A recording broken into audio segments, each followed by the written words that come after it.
Metallica, or the Black Album as everyone calls it, is the 5th studio album by Metallica, released on August 12, 1991 through Elektra Records. The recording process was done at one-on-one recording studios in LA over 8 months with their new producer Bob Rock. The Black Album marks a change in the band's style towards a slowed down, groovier sound as opposed to their previous 4 speedy thrash metal albums. Spawning 5 hit singles and debuting at number 1 in 10 countries, and not only being one of the best-selling metal albums, but one of the best-selling albums of all time, it goes without saying that this record was and remains a huge deal. So I'm going to rank every song on this smash hit from least favorite to favorite. Coming in at number 12, we've got Don't Tread on Me. Starting with what I would consider a strong 7 out of 10, this one to me has always felt a little awkward at points musically, especially in the verses. But the chorus is majestic and uplifting, and my favorite moment in this song is the absolutely swaggering guitar solo Kirk Hammett provides us with. Good, but there's better on here. On to number 11. So number 11, we got The God That Failed. We've already entered the realms of songs that hurt me to put them this low. But as a result of the nature of ranking something, some songs have to appear lower than others. And that being said, a thing I love about the Black Album is how audible Jason is in the mix compared to the last album. His bass playing here and in other songs on this record adds so much groove and weight to the music. I love the riffs and melodies in this one. 8 out of 10. Coming in at number 10, we have the 12th track on the record, The Struggle Within. So The Struggle Within is a speedy, syncopated closing track to close this record out. I'll maintain that it has the coolest intro on the album, with some marching snares and an anthemic layered lead guitar procession into this album ender. The highlight here is the post-solo breakdown riff. I love this part so much that I have an alternate version of this song that I edited together that doubles the length of that section because I love it so much. That being said, this is a great song on an album with mostly great and amazing songs. So it lands here, 8 out of 10. Coming in at number 9, we've got My Friend Misery. There was a time I might have put this lower, back in my thrashier days. However, one cannot deny that change into the chorus. It is groove overload. The music is pulling back just to punch you right in the ears. More lead guitar highlights from Kirk Hammett, great phrasing and bluesiness paired with Hammett's signature sauce, and who can forget that bass intro from Newstead. Great rhythm guitar from Hetfield, great vocals, great drumming. Hell yeah, 9 out of 10. Coming in at number 8, we got Of Wolf and Man, Shape Shift. Sorry, I just had to get that out of my system. It's groovy, heavy, catchy. Could have been a single in my opinion. This one absolutely swaggers around in the riff department. The duo of Hetfield and Ulrich is firing on all cylinders on this album.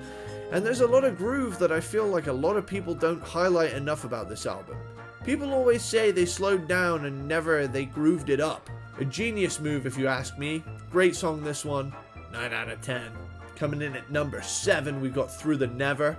Potentially the closest thing to a thrash metal song on this album next to the 3rd track. It's almost a groove metal master of puppets at times. There's fast bits, there's slow bits. It's very dynamic and it knows exactly when it's time to change it up. Plus, the little turnaround in the verse riff always kicks major ass. This one's a 9 out of 10. Coming in at number 6, we've finally hit some singles. We've got Nothing Else Matters. The second of the 2 ballads on the record, but the more popular one nonetheless. This is a beloved classic love song at this point, let alone a hit from Metallica. Boasting beautiful changes, subtle yet powerful orchestration, some of the most heartfelt vocals ever put to tape from James, and one of the greatest solos on the album, and it's played by James. Is this seriously going to surprise anyone when I call this a 10 out of 10? I think not. On to number 5. Coming in at number 5, we've got The Unforgiven. So we've got the other ballad on this album. Now the reason that this one ended up above Nothing Else Matters is for 2 reasons.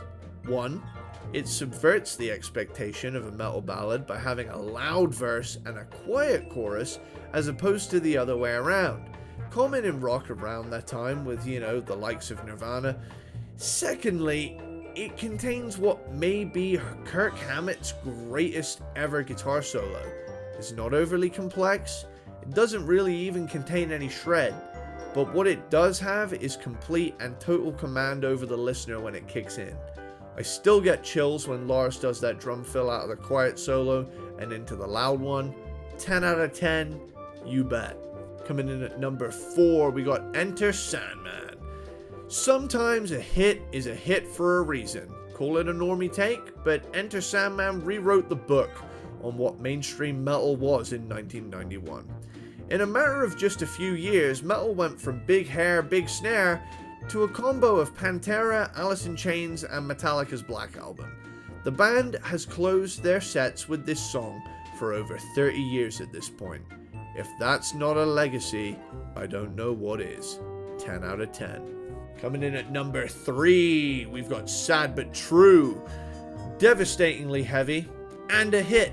What more could you want? The production on this in particular still crushes to this day.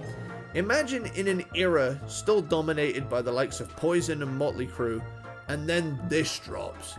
Even as a lover of hair metal, even bands like Danger Danger that came along way late in the game, I can acknowledge the breath of fresh air that music such as this was in 1991. Metallica could tell that accessibility and heaviness could coexist, and they proved it with this song. 10 out of 10. Coming in at number 2, we've got Holier Than Thou, one of my favorite Metallica deep cuts. It was originally intended to be the lead single. This song rules. Like one foot in the band's thrash past and one in their groovy present circa 1991. Tight triplets, angry vocals, up-tempo speed, a killer solo followed by a badass bass riff, an unsurprising 10 out of 10. And then coming in at number 1, we have Wherever I May Roam. This song is a masterpiece. A mysterious Eastern-sounding sitar intro, tempo shifts, 12-string bass cracks, various vocal deliveries, mystical verses, awesome riffs that never get old, some of Kirk's most memorable soloing, layers of cool stuff dripping from this song. Also, potential record holder for the most yeahs in a Metallica song, is the best song on the album. It gets the coveted Eddie Sparxx 11 out of 10. Anyway, I hope you enjoyed. Don't forget to like, subscribe, hit the little bell so you get notified when I upload another video. Let me know your ranking of these songs in the comments. Later, dude.